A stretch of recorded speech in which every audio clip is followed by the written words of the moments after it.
Hello everyone, আসসালামু আলাইকুম। Cooking by মৌসুমী চ্যানেলে সবাইকে স্বাগত।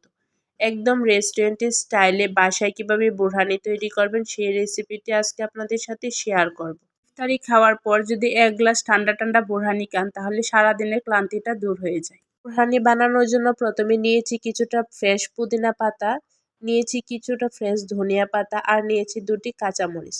সবগুলো একসাথে এখন একটা ব্লেন্ডার জারে নিয়ে আমি ব্লেন্ড করে নেব। সবগুলো দেওয়া হয়ে গেলে এখন কিছুটা পানি দিয়ে তারপর ব্লেন্ড করে নেব। আপনারা চাইলে এই কাজটা শিলপাটাও বেটে নিতে পারেন। ব্লেন্ড করা হয়ে গেছে, এখন একটি বাটিতে ঢেলে নেব। দেখেন আমি ব্লেন্ডার জারে কিন্তু খুব মিহি করে ব্লেন্ড করে নিয়েছি। এখন একটি সাইডে রেখে দেব। এখন একটি বাটিতে নিয়ে নেব টক দই। আমি এখানে 2 কাপ টক দই নিয়েছি। আপনারা চাইলে টক দইয়ের পরিমাণটা একটু বাড়িয়ে নিতে পারেন। এখন টক দইটাকে একটা হ্যান্ড উইচ দিয়ে ভালোভাবে ফেটিয়ে নেব। আপনারা চাইলে কিন্তু এই কাজটা ব্লেন্ডার জারে দিয়েও কিন্তু ব্লেন্ড করে নিতে পারেন। টক দইটা ভালোভাবে ফেটানো হয়ে গেলে এখন দিয়ে দেব 1/2 চা চামচ লবণ। আপনারা এখানে হাতের কাছে যদি বিট লবণটা থাকে তাহলে বিট লবণটা অ্যাড করতে পারেন। দিয়ে দেব কিছুটা গোলমরিচ গুঁড়া আর দিয়ে দেব 1/2 কাপ সুগার সিরাপ। আপনারা এখানে সুগার সিরাপের পরিবর্তে চিনিটাও অ্যাড করতে পারেন। এখানে চিনি আর পানি একসাথে জাল করে নিলে হয়ে যাবে সুগার সিরাপ।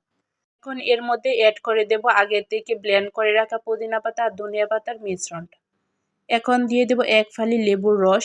আপনারা চাইলে 1/2 চা চামচ ভাজা জিরার গুঁড়াও অ্যাড করতে পারেন। এখন সবগুলো উপকরণ একটা হ্যান্ড উইক্স দিয়ে ভালোভাবে মিশিয়ে নেব। ভালোভাবে মিশানো হয়ে গেছে। এভাবে কিন্তু আপনারা খুব সহজে বাসায় বোরহানিটা তৈরি করে নিতে পারেন। আর দেখেন বোরহানির ঘনত্বটা ঠিক এমন হয়েছে। আপনারা যদি বোরহানির ঘনত্বটা আরেকটু পাতলা খেতে পছন্দ করেন তাহলে এর মধ্যে আরেকটু পানি অ্যাড করতে পারেন। বোরহানিটা কিন্তু খুব সহজে রেডি হয়ে গেছে। এখন আমি গ্লাসের মধ্যে পরিবেশন করে নেব। ইফতারিতে আমরা ভাজা পোড়া দিয়ে বেশি ইফতারি করি, সেই জন্য কিন্তু ইফতারি খাওয়ার পর যদি এভাবে 1 গ্লাস বোরহানিটা খান তাহলে দেখবেন পেটটা ঠান্ডা থাকবে। ইফতারি খাওয়ার পর যদি 1 গ্লাস বোরহানি খান তাহলে দেখবেন সারাদিনের ক্লান্তিটা দূর হয়ে যায়। এভাবে কিন্তু খুব সহজে বাসায় তৈরি করে নিতে পারেন। বোরহানি বানানোর রেসিপিটি আপনাদের কাছে কেমন লেগেছে কমেন্ট করে জানাতে ভুলবেন না। লাইক শেয়ার করে পাশে থাকবেন।